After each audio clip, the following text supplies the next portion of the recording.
I attempted to take my life for the first time at 11 years old. I filled the bathtub with the hottest water I could stand and sliced deep into my arms, submerging my ears and listening to the metallic echoing of my family fighting downstairs. I lay there for a few minutes and watched the water tinge pink. A single drop of searing hot water dripped from the tap onto my foot and brought me out of the trance. I wrapped myself in towels and hid in my bedroom as I managed to stabilize the bleeding. In the morning, I unfolded the sleeves of my school blazer and held the cuffs between my thumb and finger as I survived class after class. I didn't want anyone to see my cuts, to know that I was weakening. I think I became so obsessed with the thought of dying that I forgot where I was. It overtook everything. High school was the worst time of my life. I know everybody says that, but for me it was like walking into the lion's den.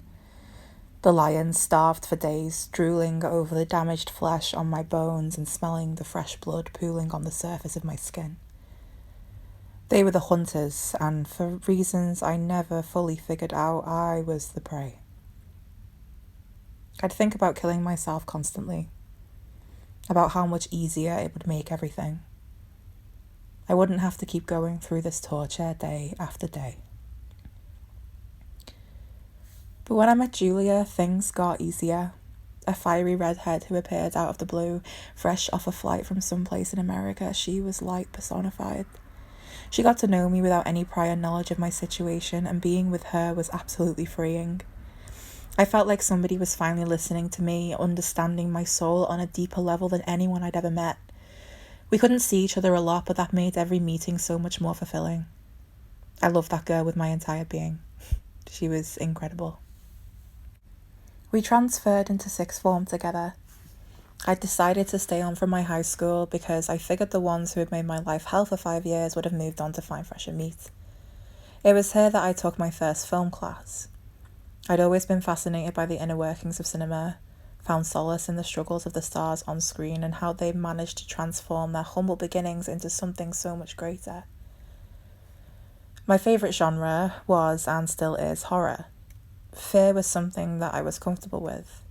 Watching a horror film was different from reality, and that when I got scared, I could pause it. I could rewind and rewatch the parts that made me shudder until I was desensitized. It allowed me to control trauma, to feed it to myself when I was ready to take it.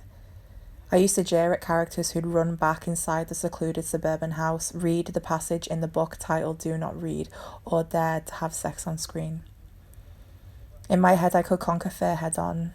If I was to ever be in a situation of extreme psychological tension, I would be 100% prepared. Nothing would stop me. My horror movie started in 2016. Fade in, interior, a lonely teenager's room, 4 a.m. A girl, eyes puffy from crying herself to sleep, is finally sleeping soundly for the first time in forever. Enter her mother, trembling, sniffing, crying. She shakes her daughter awake and kneels beside her. The girl lifts her head and grumbles, squinting at the light from the hall. The mother holds her hand and says, "Julia's stepmom is at the door. She's gone brain dead, love. I'm sorry." I was the first to know. Julia's stepmom had come straight from the hospital to tell me. I couldn't talk to anyone about it at college. I had to wait until the tutors were ready to give the official announcement. So I walked around for a few days with this emptiness inside of me that I couldn't allude to in the slightest. Julia had to have taken her own life. I knew that for sure. She didn't have any underlying health conditions. But she loved her life. She loved me. She told me that just a few days earlier. It didn't make any sense. I knew that girl and she knew me, and we were best friends, and she wouldn't have just left me like that. She wouldn't. I never explicitly saw it, but it was always so easy to imagine. I just couldn't leave it alone. I had to research what a body looked like after a hanging, what happened to the brain after loss of oxygen. On the day they switched off Julia's machine, my family was in the hospital saying goodbye to the patriarch of the family, who was passing on after fighting complications with open heart surgery. I couldn't say goodbye to either of them. I couldn't handle the fear that I was feeling. In my mind, nothing I could have said would have ever been as good as what they deserved. I don't remember much about Julia's funeral, other than it being the only time I'd actually feared death. What once was an unhealthy obsession of mine was now something that made me ill to think about. I think that's the normal reaction, probably, but it was uncomfortable for me. I saw how her passing broke the family, homed in on how empty being in a world without her made me feel. Everything was a little bit greyer now. But she wouldn't have wanted the world to be grey.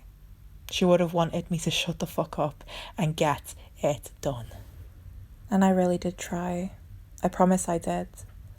I moved to university with a dream of changing people's minds using the art of film, of writing something truly groundbreaking and making the world better. I faltered a lot and always struggled to keep myself going. At the beginning of my second year, I rekindled a romance with a man from my past, whom I'd loved for 3 years. He'd disappear and reappear in my life when I was at my lowest, so I always ran back to him for support. I'd lost most of my life to anxiety and manic depression, so decided to do all of the partying stuff in the middle of my studies instead of doing it earlier in life like I was meant to. Truthfully, I went completely off the rails. Drugs, alcohol, you name it, I was doing it. And he was the exact same. He was my wingman. But as the come-downs riled up, my interest in that lifestyle dissipated. I wanted to do my degree. He didn't see that happening. I'll save the gory details and my sanity in the process. He was a terrible person, and I realised that way too late. Soon after that, I was back in the bath again, watching the blood spill and listening to the tinny fighting.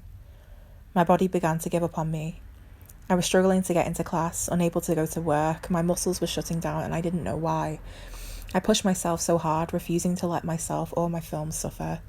The characters in my scripts and the hope that one day maybe all this pain might be worth it were all I had left. I found out soon after that I'd been fighting a pretty severe bout of pneumonia for a fortnight or so without treatment. What I thought was just post-breakup depression was actually a virus nibbling away at my immune system. I'd sat in class in agony for hours, and for what? I was in hospital for a few days and then recovered over reading week, somehow managing to get my assignments in on time. However, the condition of my muscles was getting progressively worse long after treatment for pneumonia ended. I'd have health spikes that lasted for days where I'd be completely immobile. My second year of uni ended and I went back home to heal, but I never did. I never got fully better, and my mental health was in tatters, and that only worsened my physical state. My body was slipping away from me, and I was diagnosed with chronic fatigue syndrome in mid-2019. The emotional strain from my breakup, as well as my body attempting to fight pneumonia without hospital assistance, completely battered me, physically and psychologically. And now I'm never going to fully recover. From that moment, I had to start taking measures to ensure that I could live my life as healthily as possible. I couldn't walk as far as I used to. I couldn't drink without being in agony the next day. I had to pick my physical health over class sometimes, which made me feel like an absolute failure. I started to paint again to fill the time, and soon graduated those skills over to makeup. As a person who's never felt comfortable in their body, drag seemed like an easy way for me to escape for a little while. Makeup was difficult when the muscles in my hands cramped, but I learnt to adapt and accept that messy was perfectly fine too. I started going to drag shows with my friend, and I felt like I belonged for the first time since meeting Julia. People from all backgrounds, genders, struggles, collaborated and came together with the shared goal of letting go. People say that drag reveals who you really are on the inside, and I think that applies to me. Art allows me to communicate when words don't suffice. I can get lost for a few hours painting my face. This one in the video took just under 4 hours. And it's good to just forget about everything for a bit.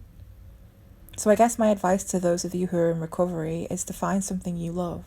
Anything, reading, singing, people watching, just something to take your mind elsewhere when things get super bad. Healing isn't linear. I couldn't be more sure of that. I always feel heavy when I take off my makeup and look at my clean face again. Sometimes it feels like I'm removing armor.